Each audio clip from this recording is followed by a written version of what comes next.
Yankees Nation, take a deep breath, because the Bronx woke up to two very different waves, but both equally intense. On one side, Trent Grisham is coming back for good, accepting the qualifying offer and forcing everyone to face a question nobody really wanted to say out loud. How real was that season of his? At the same time that he brings security, he also affects the payroll and clogs the outfield, right when the priority remains Cody Bellinger. The Bronx is already boiling. And on the other side, a spark lit by the national media, extinguished by Paul Skenes, and reignited by the imagination of half the baseball world. A rumor born in Pittsburgh, gaining strength online and forcing the young Cy Young winner to publicly deny, more than once, anything involving the Yankees. Even so, everybody knows, when the name New York Yankees enters a conversation, the noise never disappears. The Bronx fan base feels the tension in the air. It's that mix of expectation, pride, and restlessness that comes with this heavy jersey. So come closer, Yankees Nation. Leave a like and show that the Pinstripes family is alive on every corner of the Bronx. News 1.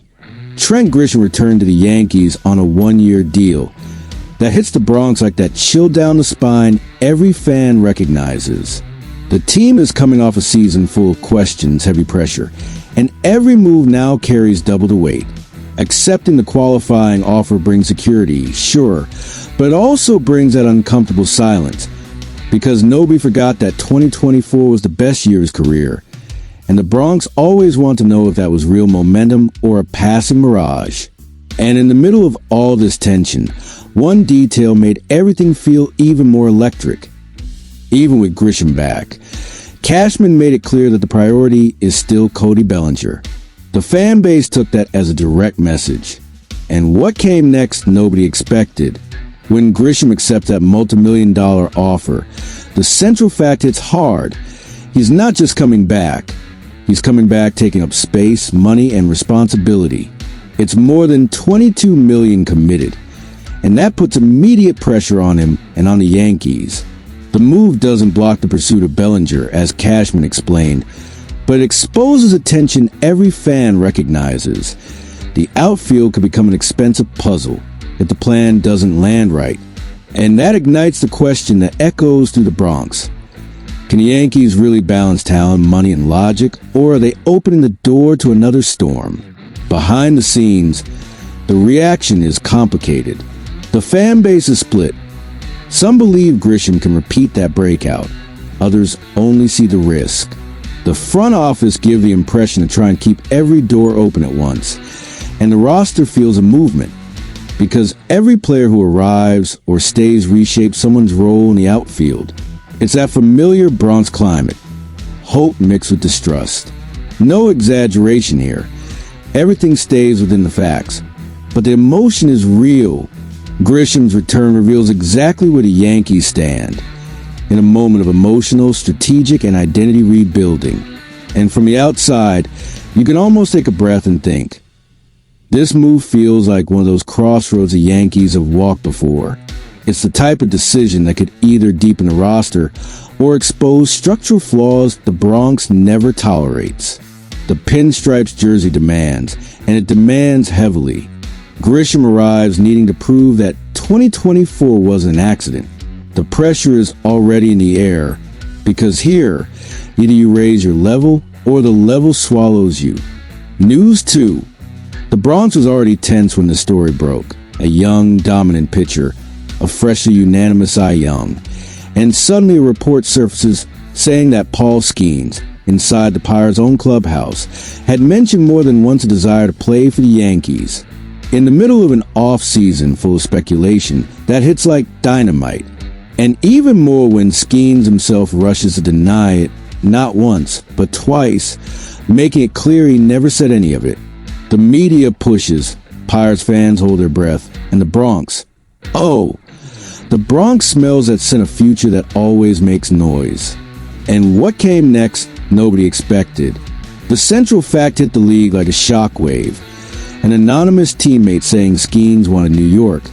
The national media feeding the rumor and the pitcher going on the Dan Patrick Show to put out the fire at the root. He said he was frustrated, called the rumor false, and repeated that he wants to build something special in Pittsburgh, the same way he did at the Air Force Academy when they won a conference title there. The dominant narrative is clear. He's not asking out. He's not planning anything. He's not aiming for free agency. But it's impossible to ignore what a rumor like this reveals. And then comes a question that explodes in every Yankees fan's mind. When the name Yankees shows up, is it just speculation or is it the inevitable calling sooner than expected? Behind the scenes, the impact was one of those that split everything in two. For the Pirates, this rumor becomes a test of internal culture. Because having someone leaking anonymous information already creates distrust. For Skenes, it becomes a statement of character. He denies, explains, provides context, shows he wants to build something, that he wants to leave a legacy. For the Bronx, the reaction is inevitable. Respect for the kid's posture, but that pinstripes instinct lights up. Garrett Cole's story turned into a ghost here, a young ace stuck in a small market who eventually found his way to New York. No one invented anything. It's all in the recent past. And that kind of parallel never dies. And when you look at all of it from afar, it really feels like one of those baseball stories told in long chapters. Skenes is right. He's not the first and won't be the last to go through this. The weight of the star in a small market always creates this wave. And the Yankees jersey always appears as a horizon, a metaphor, a possible destination. Even when the player denies it, even when he's focused on the present, the Bronx has this cultural force that drives narratives. And this rumor, even denied, shows exactly that. When the Yankees end a conversation, the entire league listens. Echoes of a greatness that never sleeps and that keeps attracting attention, stories, and expectations. On one side, Trent Grisham returns, bringing security, doubt, pressure, and a feeling that every move in the outfield now weighs twice as much. On the other, Paul Skenes extinguishes rumors, reaffirms his commitment to Pittsburgh, but inevitably shows how the name New York Yankees still has enough gravity to pull any narrative toward the Bronx, even when the story says otherwise. These two stories, so different, end up meeting at the same point: the weight of the pinstripes. One player arrives to prove he can sustain the best season of his career.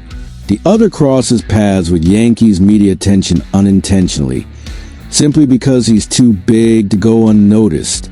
All of this reveals where we are, in a moment where the Bronx demands, watches, breathes deeply, and waits for answers on the field. Being a Yankee means living in the middle of this constant pressure, this tradition that never lets up, and this pride that beats even before the first pitch. The Pinstripes family knows. The Bronx never sleeps, and every story, every rumor, every signing, every denial makes the heart beat faster. Tell us what you think in the comments. Yankees Nation, let's keep walking this road together.